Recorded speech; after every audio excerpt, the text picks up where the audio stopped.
Family. So here it is today, last day of second grade.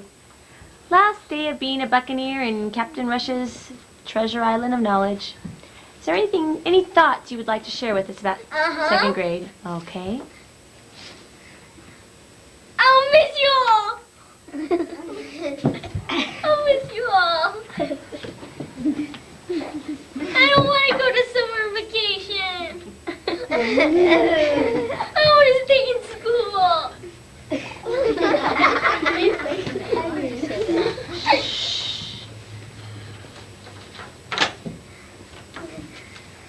Any favorite memories or My favorite memory is math. I love math. I love math. anything else?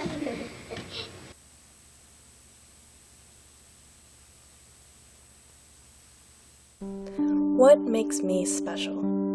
I'm the youngest child in a line of 4 kids.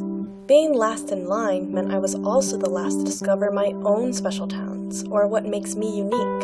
The problem is, I felt like all of the talents were already taken by my older siblings. The oldest of us, my brother, was the academic genius with a high IQ and near-perfect SAT scores without even studying. My oldest sister was the outgoing athlete playing every sport in high school: basketball, soccer, track, cross-country, swim, powder puff football, volleyball, softball, and even speech and debate with some theater. My second older sister was musically gifted, playing 5 instruments: piano, violin, trumpet, guitar, and the ocarina. With everything virtually taken, what was left for me? One thing I did like was mathematics. I was rewarded the Top Mathematics Student Award in my high school. Next thing you know, I'm headed to UCSD, declaring a major in pure mathematics. Maybe I could be unique by being a female mathematician. The problem is, I had no idea what I wanted to do with math. I only knew one thing for certain. I did not want to be a math teacher. Whenever someone found out I was a math major, because I was a woman, they assumed I would teach instead of working for Google or NASA.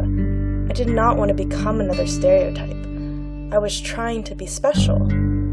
But then, I took a math education seminar with one of my friends just for fun. This class was with Professor Laura Stevens, and it was the perfect math class.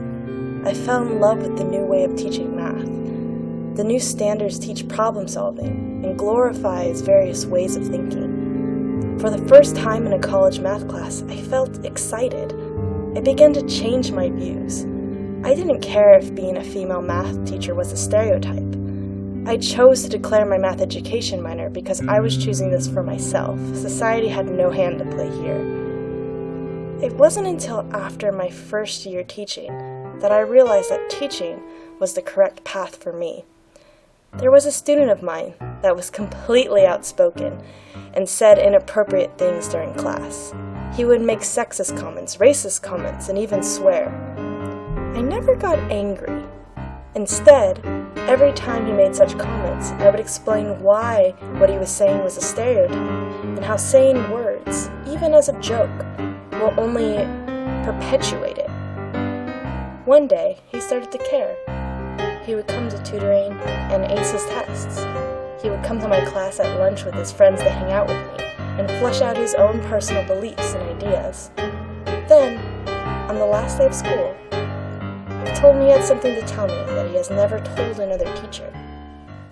He told me, "Miss, you have been one of the most influential people in my life. You did not just teach me math. You taught me that if I go to tutoring, I can do well in class. You taught me how to behave like a better man and citizen. You taught me my word choice really matters. I appreciate that you listened to my beliefs and questioned me so I could decide what I really believed about education and society. Thank you, Miss, for everything. We will miss you." What makes me special? Nothing particularly unique, and I'm okay with that. If I can be special to even one kid, if I can impact even one life, I do not have to have all of these unique talents.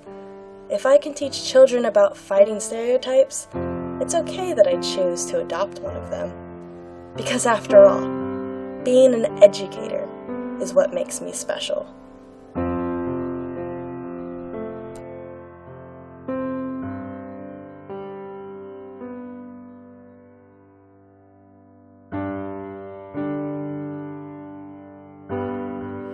my friends, my teacher, the people that work in our class, all the fun we had, and the things that I learned. Is that all? And I learned a lot. A lot.